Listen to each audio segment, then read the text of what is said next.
Gloria al Señor. Dios les bendiga, mis amados hermanos. Dios les bendiga. Sí. Nosotros en esta mañana vamos a celebrar con esta predicación lo que es el hecho más trascendental de la historia humana. Es la resurrección del Señor Jesucristo. No hay otro hecho en el mundo, ni lo habrá, como la resurrección. Por todos los efectos que ella produce en la raza humana, pero no solamente en el ser humano, sino en la creación completa. Esta mañana vamos a predicar sobre los efectos de la resurrección de Cristo, lo que produjo, lo que cambió, y por eso precisamente es el hecho más grande, más glorioso que jamás se ha registrado y se registrará en nuestra historia. Vamos a orar para darle gracias al Señor y pedirle a Él ser dirigidos. Muchas gracias, Señor, en esta mañana. Mi alma te alaba a ti, oh Rey de Reyes y Señor de Señores, porque bajo tu dominio, bajo tu gobierno nosotros estamos, y estamos contentos, Señor, y nos sentimos privilegiados de ser gobernados, dirigidos, protegidos por ti.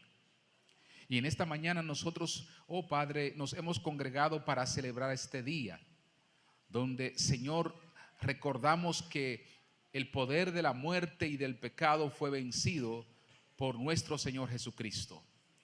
Y que a raíz de ese hecho, Señor, tenemos unos efectos, resultados, Señor, para nosotros que ya son irreversibles, porque tú lo hiciste por nosotros. La esperanza, la vida que viene está garantizada por lo que tú ya hiciste. Gracias, oh Dios.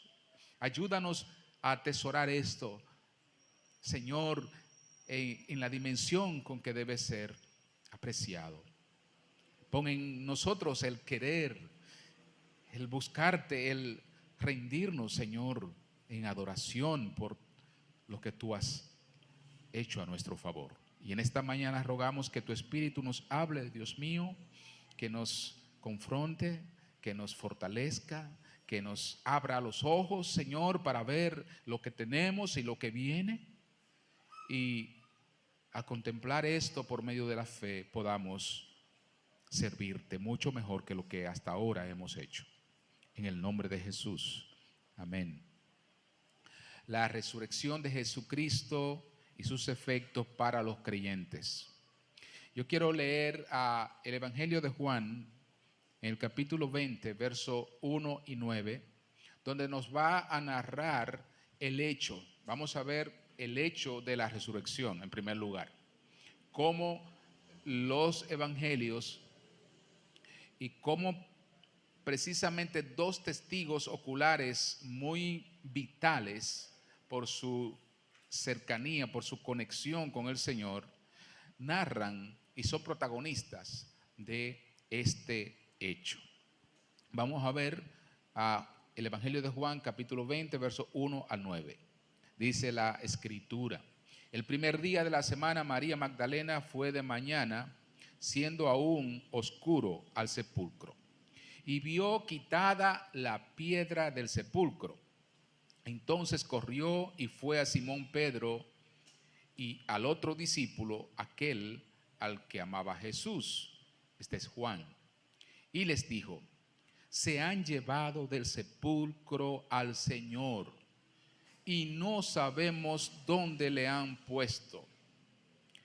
Y salieron Pedro y el otro discípulo y fueron al sepulcro. Corrían los dos juntos, pero el otro discípulo corrió más aprisa que Pedro. Y llegó primero al sepulcro, y bajándose a mirar, vio los lienzos puestos allí, pero no entró. Luego llegó Simón Pedro tras él, y entró en el sepulcro y vio los lienzos puestos allí y el sudario que había estado sobre la cabeza de Jesús, no puesto con los lienzos, sino enrollado en un lugar aparte. Entonces entró también el otro discípulo que había venido primero al sepulcro y vio y creyó, porque aún no habían entendido la escritura, que era necesario que él resucitase de los muertos. El evangelista Juan, lleno del Espíritu Santo, narra el episodio cuando el Señor se levanta de entre los muertos, y lo narra con detalles que son muy importantes para la iglesia conocer. Primero, que estos hombres, Pedro y Juan, eran hombres del círculo cercano al Señor.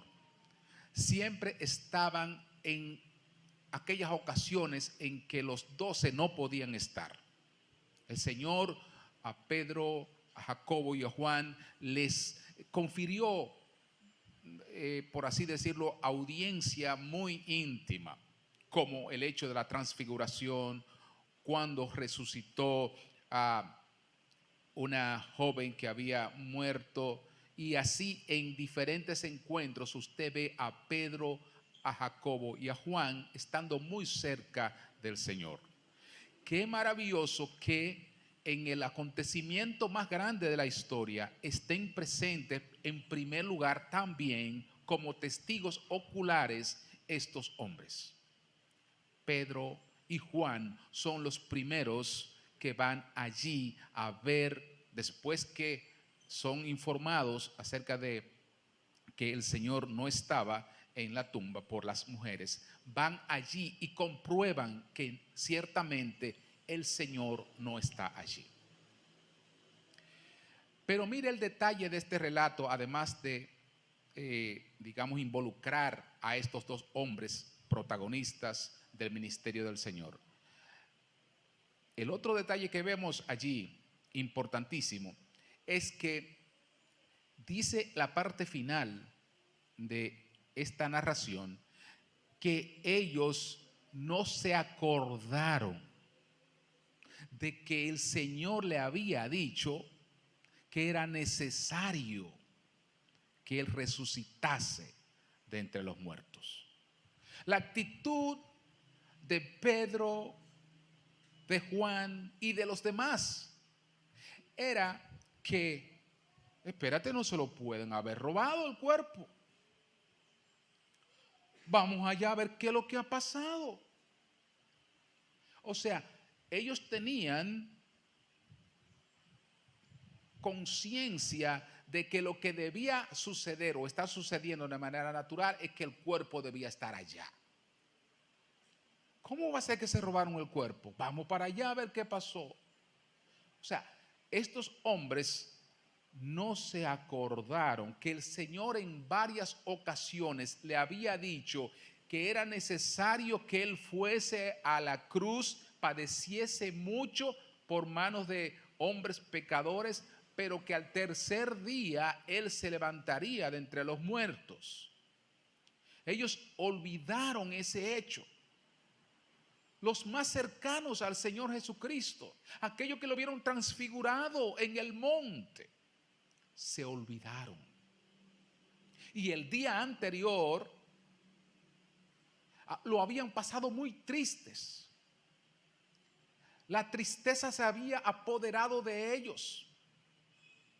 Tanto el viernes como el sábado, los dos días, cuando lo vieron clavado en la cruz, sufrir, ser quitado de la cruz y enterrado, sepultado en una tumba como un simple mortal.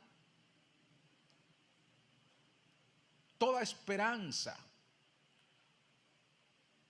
todo anhelo, toda meta que por sus mentes se habían formado de que Él era el gran Mesías, el Cristo, el Hijo del Dios viviente, se había desvanecido.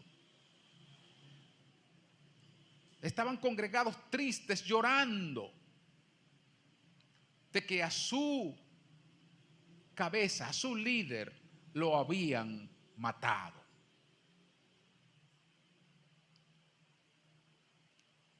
Qué bueno que el Señor, ellos también se olvidaron de esto, que el Señor les había dicho que su tristeza se convertiría en gozo.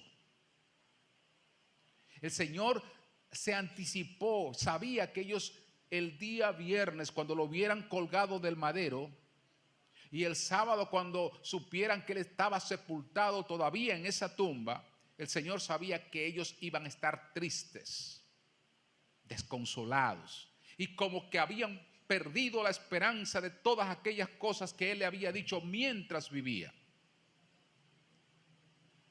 Cuán rápido olvida el ser humano. Cuán rápido, cuán pronto somos para olvidar aquellas promesas que vienen de Dios. Los creyentes más cercanos a Dios pueden olvidar sus grandes promesas.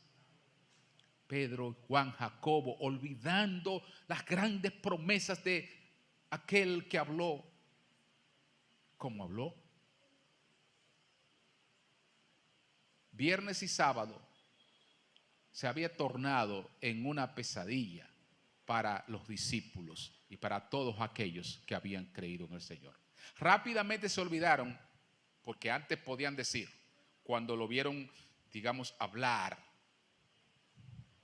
wow, qué palabras, nadie habló como este, nunca nadie habló así. O pudieron, al verlo actuar con su poder, haber dicho como dijeron, ¿quién es este que aún el viento y el mar le obedecen? O pudieron haber dicho igualmente, cuando él echó los demonios de los gadarenos que estaban allí y libertó al hombre, haber reaccionado como los gadarenos, diciendo que tuvieron temor por aquel hecho. Pero todo eso se olvidó, porque vieron al Señor allí colgado, luego sepultado, como que ya estaba vencido, como que ya nada iba a ocurrir. Se les olvidó que quien resucitó los muertos y quien paró el viento y el mar, también le había dicho que él iba a levantarse de entre los muertos. Se les olvidó a Pedro y a Juan. Y esto que pasó allí con la resurrección y con esa afirmación que hace la Escritura de que esos hombres, por cercanos que fueron al Señor, 2 días después habían olvidado todo lo que Él le había dicho. Y ahora corrían a ver si era verdad que había ocurrido. No estaban viviendo a la expectativa de las promesas que el Señor le había hecho. La expectativa hubiese sido estar velando. Espérate, que Él dijo que iba a levantarse. Él dijo que habría de resucitar al tercer día. No, ellos no estaban en esa expectativa, estaban desconsolados allá, reunidos, pero no reunidos con el ánimo de esperar, sino para darse compasión, como para, digamos, bueno, vamos a sufrir esto juntos, vamos a sufrir esta pena juntos.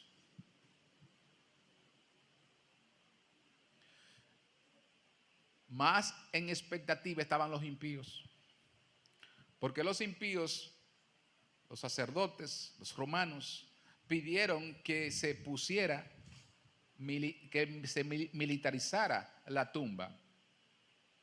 Dijeron, hay que militarizarla, porque Él dijo que iba a resucitar al tercer día. Y aunque sabemos que eso no va a pasar, los discípulos pueden robar el cuerpo y decir que eso sucedió. O sea, los impíos estaban más en expectativa que los propios creyentes de que eso podía o debía estarse vigilando. Hermanos, esto lo resalto en esta mañana porque recuerden quién es que está allí como protagonista del ocular de la resurrección. Son los hombres más cercanos del Señor. Y ellos, dice la Escritura, no se acordaban. No tenían eso pendiente de que el Señor se iba a levantar de entre los muertos. Y si eso fue algo de lo cual ellos carecieron, es decir, estar recordando la promesa de Cristo, nosotros también olvidamos que Él ha dicho que Él volverá. Nosotros también vivimos en esta época sin acordarnos que quien dijo que Él se levantaría de entre los muertos, también dijo que Él volvería, que Él iba a preparar moradas en los cielos y que cuando Él preparara las moradas vendría de nuevo. La promesa de resurrección y la promesa de que Él volverá están juntas. Si una se dio, la otra, y lo vamos a ver en un momentito, la otra es consecuencia de una. Una es consecuencia de la otra. La iglesia debe creer y aprender de los errores de nuestros hermanos en el pasado. A nosotros no repetir eso, sino vivir en la expectativa de que Cristo volverá. El primer efecto que yo veo que produce la resurrección en la vida de estos hombres que antes habían olvidado y que ahora están tan entusiasmados, es que su vida, su actitud es totalmente transformada. La resurrección de Cristo cambia la mente. Fíjese que estos hombres eran hombres que escogió nuestro Señor para el ministerio. Pero esa raíz de la resurrección de Cristo, que ellos son transformados, su mente es cambiada, son llenos del Espíritu, su determinación a vivir en esta tierra por Cristo está totalmente, es totalmente capaz, o es plena, no hay, no hay amarres por comprometerse con el mundo. Ellos están listos para entregarse plenamente por el Señor. Su determinación es ahora muy clara. Y lo vemos como ellos comienzan a hablar de Cristo, a hablar del Señor. Hombres que hace unos cuantos días estaban acongojados, reunidos en una habitación, tristes, ahora están dispuestos a dar su vida.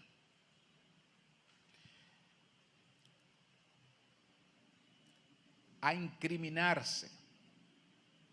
Están dispuestos a testificar aun si aquel testimonio le provoca la muerte.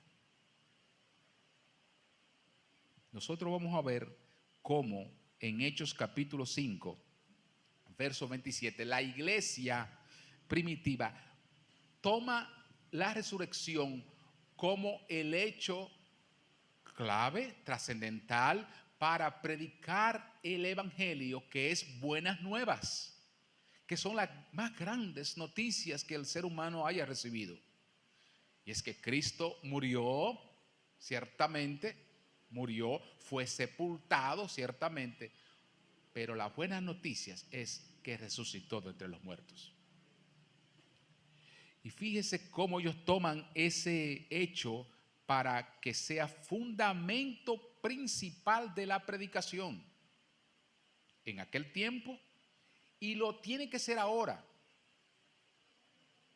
por todos los efectos que saber que Cristo resucitó produce en un ser humano. Dice ese pasaje en Hechos 5, versos 27 al 39, cuando los trajeron, y esto es a Pedro y a Juan que estaban predicando y lo habían apresado, y el ángel del Señor le abrió la cárcel y entonces ellos fueron de nuevo a predicar y lo mandaron a buscar los sacerdotes de nuevo para decirles que no siguieran predicando. Dice el pasaje, cuando los trajeron, los presentaron ante el concilio, en el concilio. Y el sumo sacerdote les preguntó diciendo, ¿no les mandamos estrictamente que no enseñase en ese nombre? Y ahora habéis llenado a Jerusalén de vuestra doctrina y queréis echar sobre nosotros la sangre de ese hombre. Respondiendo Pedro y los apóstoles dijeron, es necesario obedecer a Dios antes que a los hombres. El Dios de nuestros padres, aquí viene, levantó a Jesús, a quien vosotros matasteis colgándole en un madero. A este Dios ha exaltado con su diestra por príncipe y salvador, para dar a Israel arrepentimiento y perdón de pecados.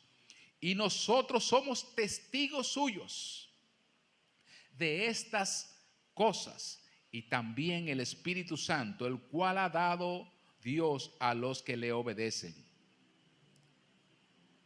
Ahora el apóstol Pedro, transformado en su mente y en su coraje y en su determinación, ya no se va a ocultar. Ya él ha visto aquel con el que él estuvo 3 años y medio en la tierra, lo vio actuar, lo vio con poder, lo vio e incluso él dijo y testificó que Cristo, que Jesús era el Cristo, el Hijo del Dios viviente. Ahora él vio también la muerte del Señor y lo vio cuando lo sepultaron. El Pedro que lo vio en el ministerio era un Pedro que estaba actuando por lo que estaba viendo. Estaba viendo al Señor actuar con poder, con majestad. El Pedro que ve a Cristo en la cruz y sepultado ya es un Pedro que se ha dejado persuadir por lo que está viendo igualmente, pero de manera negativa. Ya ahora Pedro mira a los sufrimientos de Cristo, mira cómo él es aparentemente víctima de un juicio contradictorio, arbitrario, y también cómo es crucificado de manera injusta. Y Pedro ve que su Mesías ahora no vence aparentemente al imperio, sino que es vencido. Y Pedro, igual que los demás apóstoles, va a llorar, a lamentarse de aquello que observa. Pero ahora el Pedro que ve a Cristo resucitado es un hombre determinado a que hagan de él lo que quisiesen. Porque ahora él ve no solamente aquel que habló en el ministerio mientras vivía, sino que ve al verdadero príncipe, al verdadero salvador, aquel que el Padre ha exaltado a su diestra, aquel que conquistó la muerte, aquel que cumplió su promesa de que al tercer día se iba a levantar.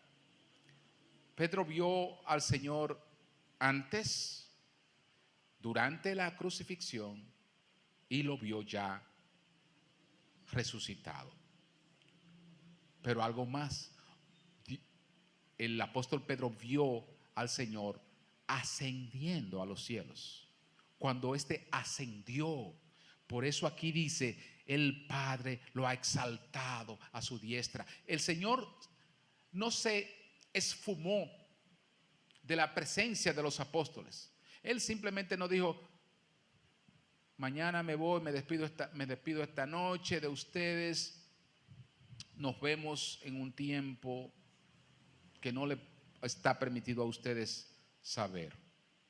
No, Él los llevó al monte, dice la Escritura, y en presencia de todos ellos, Él fue subiendo a los cielos. Fueron testigos no solamente de su crucifixión, de su resurrección, sino también de su ascensión. Y podían usar todo esto como herramientas en su predicación para decir: ustedes mataron a Jesús y este era el Hijo de Dios, que Dios lo levantó de entre los muertos y ahora lo exaltó a su diestra.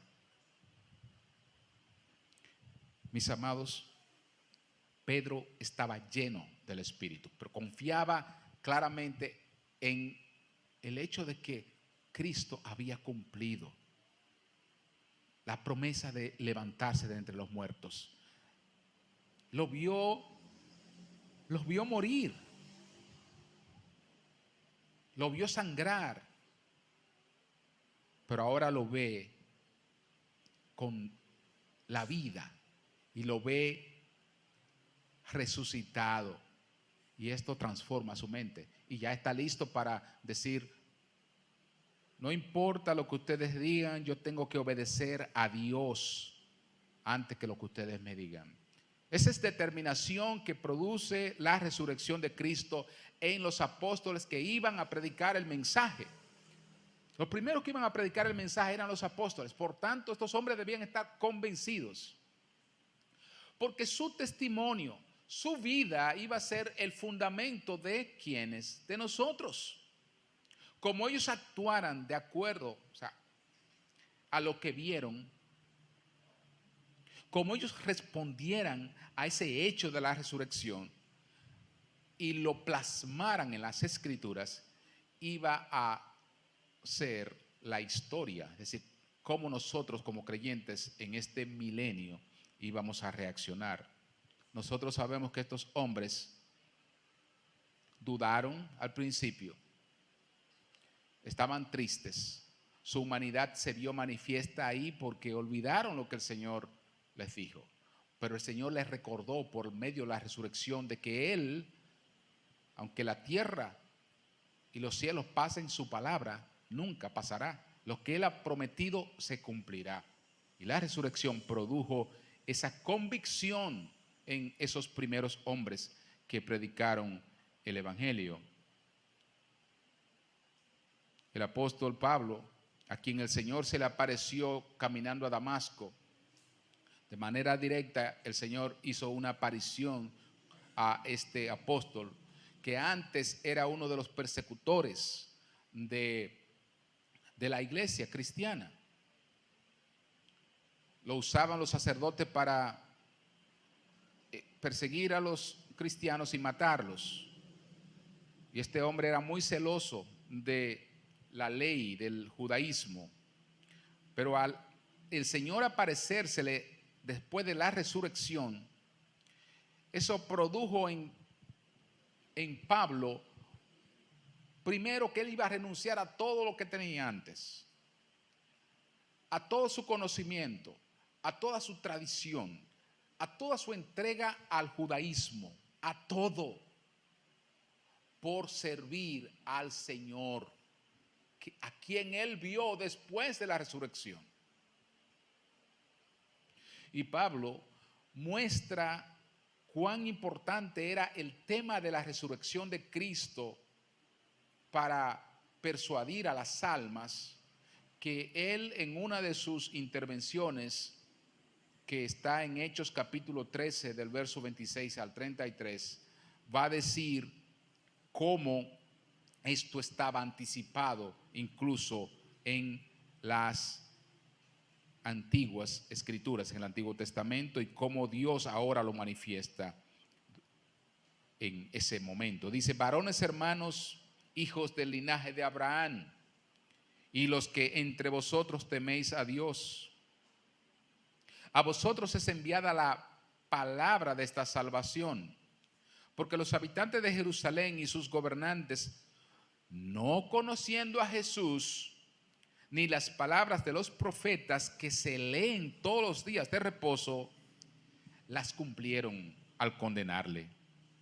Y sin hallar en él causa digna de muerte, pidieron a Pilato que se le matase, y habiendo cumplido todas las cosas que de él estaban escritas, quitándolo del madero, lo pusieron en el sepulcro. Mas Dios le levantó de los muertos. Una vez más, aquí todo va llevando el discurso del Evangelio en el libro de los Hechos, que narra el nacimiento de la iglesia. Ese discurso se centra en que Dios levantó a Cristo de entre los muertos. Es decir, la predicación de los primeros cristianos fue resaltar que Dios levantó al Señor Jesucristo de entre los muertos. Oiga, hermanos, si eso no se da como el primer hecho relevante que los apóstoles predican, si eso no hubiese sido doctrina fundamental de la iglesia en los primeros siglos, hace tiempo que se hubiese olvidado ese hecho y toda la cristiandad hubiese pasado a ser prácticamente algo de tradiciones. Pero el Señor mismo, para garantizar que su mensaje no fuera contaminado, había dicho que las puertas del Hades no iban a prevalecer contra su iglesia.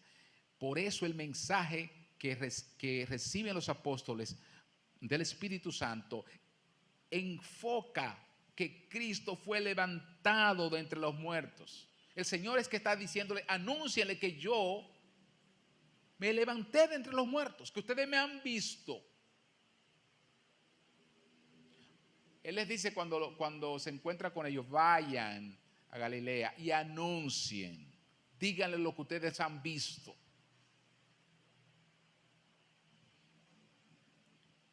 Fíjese, mas Dios le levantó de los muertos y él se apareció durante muchos días a los que habían subido juntamente con él de Galilea a Jerusalén, los cuales ahora son sus testigos ante el pueblo. Y nosotros también os anunciamos el evangelio de aquella promesa hecha a nuestros padres, la cual Dios ha cumplido a los hijos de ellos, a nosotros. ¿Qué? ¿Cuál fue la promesa? ¿Y cómo se dio esa promesa? Resucitando a Jesús, como está escrito también en el Salmo 2: mi hijo eres tú, yo te he engendrado hoy. La iglesia primitiva tomó el hecho de la resurrección como fundamental para predicar la fidelidad de Dios en el cumplimiento de sus promesas y cómo esto también debía producir en los creyentes una determinación completa a predicar sin miedo, vivir la vida sin temor por lo que ya el Señor había realizado. El segundo efecto que veo que produce la resurrección del Señor, además de preparar a sus apóstoles para que predicasen el mensaje en el nacimiento de la iglesia, es que la resurrección es lo que garantiza que nosotros igualmente resucitaremos. La resurrección de Cristo es la garantía de que nosotros resucitaremos y tendremos lo que Dios nos ha prometido. Es decir, las promesas que Dios te ha dado a ti vienen si Cristo resucitó, si realmente ese hecho se dio. Todo lo que Dios te ha prometido necesariamente se desprende si Cristo resucitó. Y como Él resucitó, todo lo que la Biblia llama que es promesa de Dios, herencia, todo eso viene porque Cristo resucitó. Miren cómo lo dice el propio Pedro. El propio Pedro dice lo siguiente, y este es un pasaje que lo hemos estudiado mucho, quizá pudiéramos declarar el pasaje del mes, porque durante varios martes ya lo he estado estudiando en Primera de Pedro, en el verso 3. Mire cómo lo dice el apóstol. Bendito el Dios y Padre de nuestro Señor Jesucristo, que según su grande misericordia nos hizo renacer para una esperanza viva. ¿Por qué? Por la resurrección de Jesucristo de los muertos. Pedro alaba al Señor, bendice al Señor, glorifica al Señor y le dice: ay, bendito sea tu nombre, Señor, grande es tu misericordia, te alaben los pueblos. Porque en ese bendito están todas las alabanzas que pueden salir del corazón humano regenerado. Gracias porque tú, siendo el Padre de nuestro Señor Jesucristo, nos has dado una esperanza viva, y esta esperanza viva necesariamente está vinculada con la resurrección que Él va a decir más adelante. La esperanza no que nace en el hombre, porque esa muere con facilidad. Esa es engañada por las cosas que ve. Pedro quizás pudo recordar cómo él, antes de Cristo ir a la cruz, tenía mucha esperanza en el Señor. Sí, tú eres, sí, tú eres. Tenía estaba muy positivo, pero al ver al Señor en la cruz, comenzó a menguar la esperanza. Ahora, Pedro no ve posibilidad alguna de que su esperanza sea menguada. Ahora él dice, es una esperanza viva que no muere. ¿Por qué? Porque Cristo ha resucitado y yo lo vi. Yo soy testigo de esto. Pedro relaciona nuestra herencia, lo que Dios nos va a dar, lo relaciona al hecho de que Cristo resucitó. Todo lo bueno que viene para nosotros, todo lo que ahora tenemos en esta vida presente, es porque Cristo resucitó, hermanos. Porque Él se levantó de entre los muertos. Tenemos una esperanza viva porque el Señor resucitó. Pedro, en ese mismo capítulo, dice en el verso 21, y mediante el cual creéis en Dios, que le resucitó de los muertos y le ha dado gloria. ¿Para qué? Para que vuestra fe y esperanza sean en Dios. ¿Y cómo nosotros comenzamos a tener una esperanza mayor en Dios? Porque Dios mostró su fidelidad, Dios mostró que Él cumple su promesa al levantar a su Hijo de entre los muertos. Si la resurrección es un hecho cierto, entonces el hecho de que Dios te diga que tienes vida eterna, que tienes una herencia en los cielos, es un hecho ciertísimo. No hay que dudar de eso. No puede haber ninguna duda del creyente. Pablo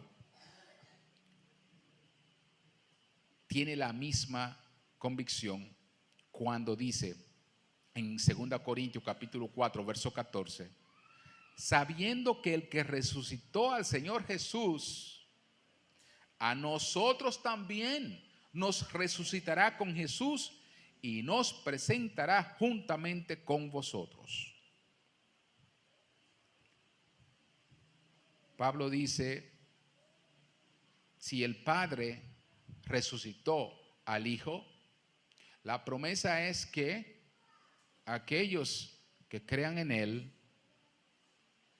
van a ser resucitados por el Padre. No tienen que tener temor.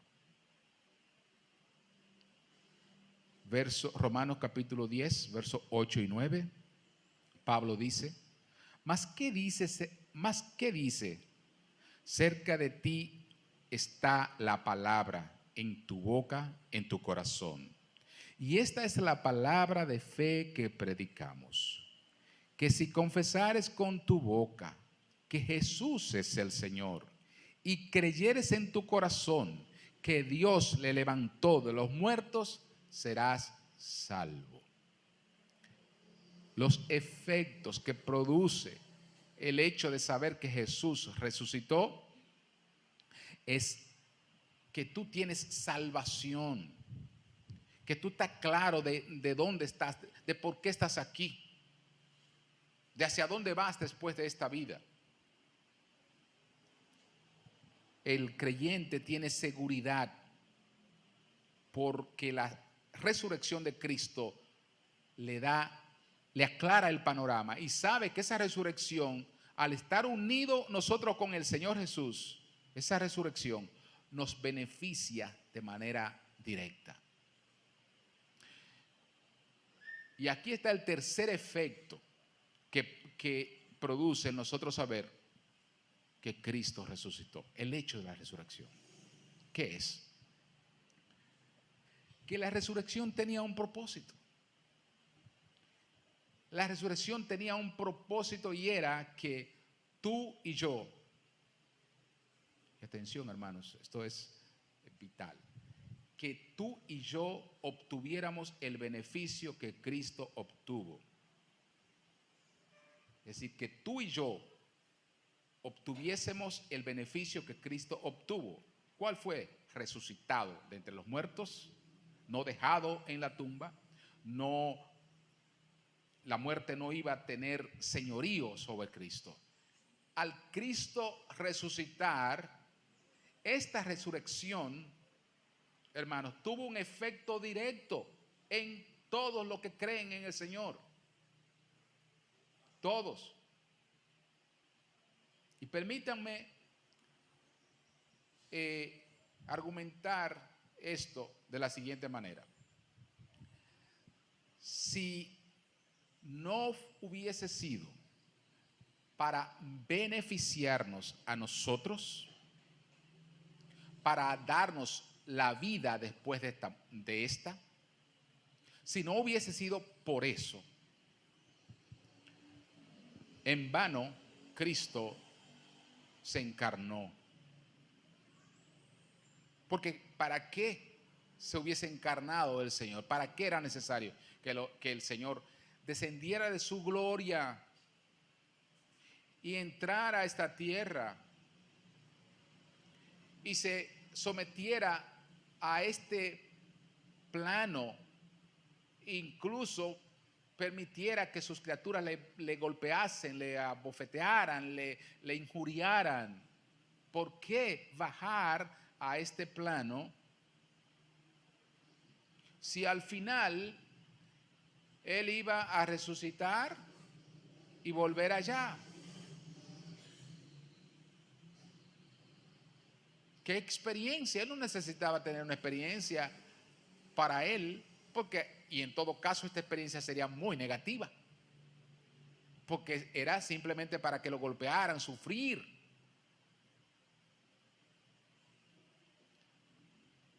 ¿Por qué sería necesario que Él fuera a la cruz? ¿Para qué ir a la cruz y sufrir como lo hizo si eso no iba a beneficiar a el ser humano? ¿Para qué? ¿Para qué encarnarte? ¿Para qué sufrir en la cruz? Si eso es un hecho que simplemente era para la Trinidad y no beneficiaría al ser humano. ¿Para qué resucitar con un cuerpo humano igualmente? ¿Para qué? No tenía sentido. La resurrección y todo ese plan tendría sentido a menos que fuera para que todo aquel que en él crea tenga el beneficio de la resurrección igual que él. Hermanos, todo este hecho de la resurrección es para decirte, como él dijo antes de ir a la cruz, por cuanto yo vivo, vosotros también viviréis. No tendría nada sentido si no fuera para beneficiarte a ti, porque él no necesitaba venir aquí. ¿Se entiende eso? Él no necesitaba. Se muestra la resurrección y se resalta tanto la resurrección de Cristo porque es que beneficia de manera directa a aquellos que van a creer en Él, para que sepan que unidos a Cristo tienen el mismo destino. Van a levantarse de entre los muertos. No importa cuánto pudieran sufrir, cuánto pudiera durar ese hecho. Pero el Señor dice que llegará el día cuando los que están en los sepulcros oirán la voz del Hijo del Hombre. Dios le dio, el Padre, le dio la autoridad al Hijo para que llame a todos los que son suyos. Es el propósito de ese sacrificio y luego culminar esa semana con la resurrección de Jesús es beneficiar a todos aquellos que hoy le invocamos. No nos dejará avergonzados el Señor. Habrá resurrección de tu cuerpo, de todos nuestros cuerpos, si llegásemos a ese punto, si Cristo no viene antes, habrá resurrección. Y el Señor quiere que vivamos creyendo esto firmemente, porque Él resucitó. Es un hecho claro que Él resucitó. Y lo hizo con el propósito de darnos resurrección a nosotros. Ya en Isaías capítulo 53, el Espíritu Santo había hablado de que cuando Él pusiera su vida por nosotros, Él vería linaje. Un linaje que vendría por aquellos que creerían en Él. Y luego ese pueblo que creyó en Él durante la historia se uniría al Señor para adorarlo por los siglos de los siglos. Esto es lo que viene, mis amados, por Cristo haber resucitado. Finalmente,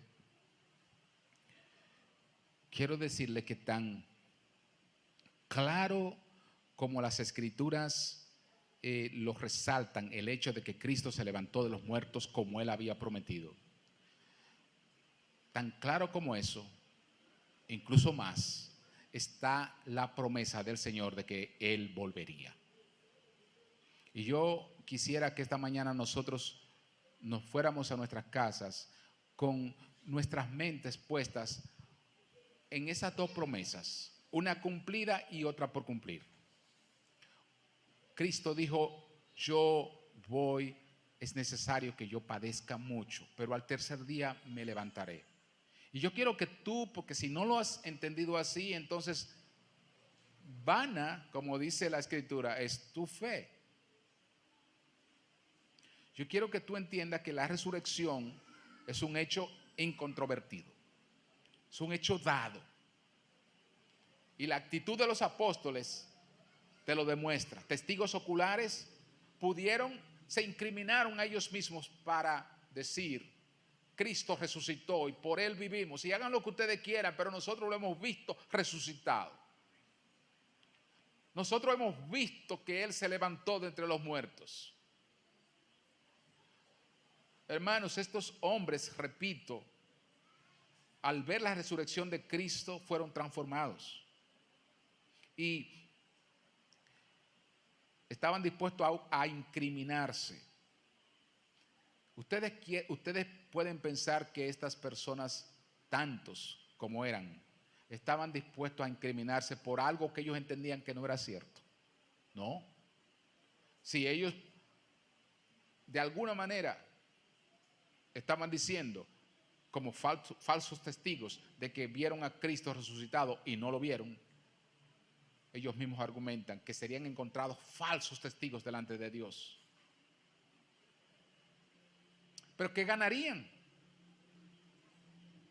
¿Qué ganarían con proclamar una mentira?